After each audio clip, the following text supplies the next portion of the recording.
Okay, so my name is Jim Mellon, and I'm the chairman of a relatively new company called Juvenescence Limited. And I've been in the biotech business for about 12 years, and I've done other stuff in my career history, including fund management, mining, and German property investment. And we still have our German property investment, some here in Berlin and some around the rest of Germany. But the main focus at the moment is on our company, which is engaged in longevity science investment, which is called Juvenescence.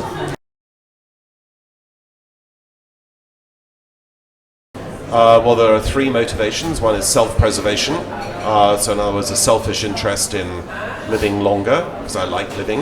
The second is that this is obviously something that's going to have a huge human impact for the positive, so this is the ultimate ESG investment, if you know what ESG is. And the third thing is obviously we are a commercial organization and we're looking to make returns for our shareholders, of which we are the largest.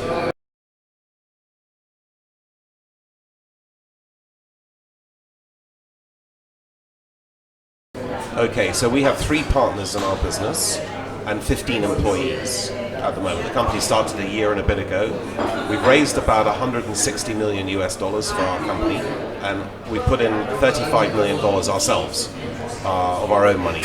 So it's quite well funded, and we've invested in 18 projects so far, ranging from small molecules, which is the specialization of our team, to stem cells, where, as you may or may not know, we own 46% of Ajax, which has been presenting here at this conference, and Aubrey is the senior vice president there, to organ regeneration. And our first product to go into sick patients will be in the first quarter of next year with a company called Juvenescence, which is working on liver regeneration.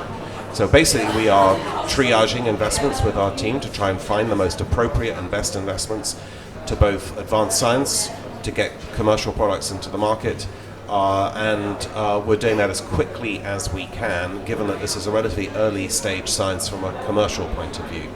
And we expect our company to list on the New York Stock Exchange or the NASDAQ in early 2020, so we're moving very, very quickly in this field.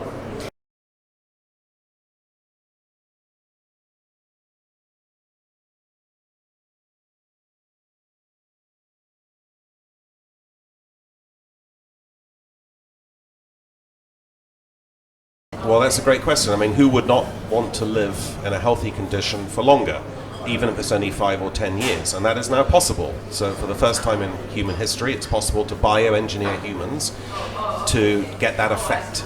All the increases in life expectancy up to this point, as you know, have been due to environmental improvements. Now, for the first time, the unveiling of the human genome, the identification of pathways, the use of animals and organisms to manipulate those pathways demonstrates that for sure something is going to work in prolonging human health span.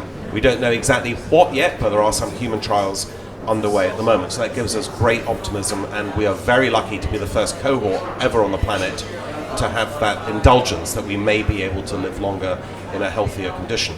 We recognize that fairly early on. Most people, as you rightly point out, are a bit indifferent to it or don't believe it, but we certainly do believe it, and our history is a good one in biotech. We've set up a number of biotech companies. One is already listed on the New York Stock Exchange. It's about nearly a $3 billion market capitalization. We set up that company 4 years ago, and it has a cure for migraine or migraine, which will be on the market in America next year. So we can demonstrate that we can deliver new drugs and new therapies for human beings, and now we're going to do that in the longevity space. And so we're very excited and very, very focused on that.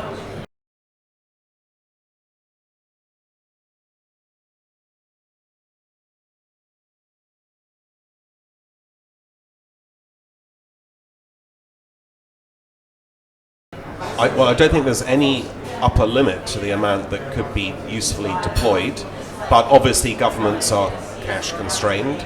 So it's not just governments, it's individuals, it's corporations and so forth should get onto this bandwagon. We're in the dial-up phase of the internet in the early 1980s. We're in the very early stage of this industry. We're at the front end of a huge investment curve. Money will start coming in here. SaluMed has raised a lot of money.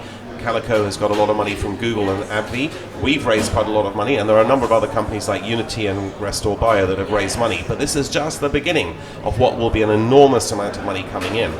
The UK government, I'm a British citizen, has devoted £300 million to this area under the auspices of Oxford University and Sir John Bell.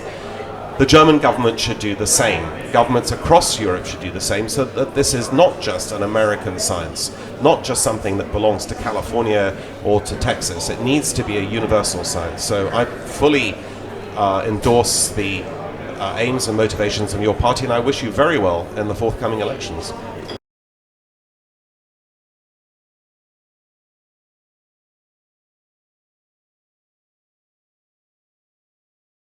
Well, my father just turned 90, as an example, and he's in robust health. And I want him to benefit from metformin, rapamycin, and the coming therapies, and to maintain his healthy lifespan until at least 120. So from a personal motivational point of view, I would like him to be as healthy as he is today at a fairly advanced stage in 20 or 30 years' time, and I believe it to be possible. And just to show you how dedicated we are to maintaining him in good health and others like him, we're having his 90th birthday party in Ibiza, which is not normally associated with raves for old people, but that's where we're having the party in May.